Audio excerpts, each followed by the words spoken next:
Welcome to the Book Club Podcast, the place where hidden truths and untold stories come alive. Life, relationships, struggles, healing. It's all here.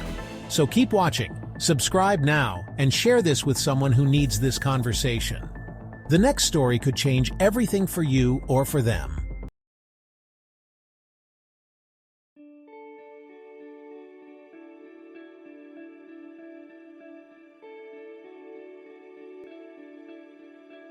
People think boundaries kill love, but the truth is, boundaries protect it.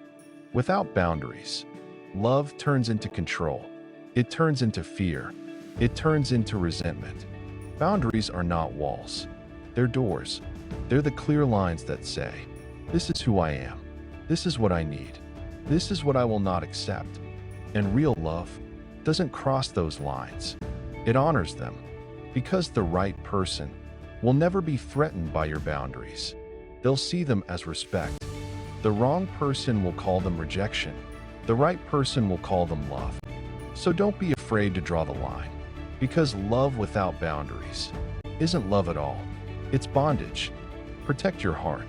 Protect your peace, because the love that's meant for you will never fear your boundaries.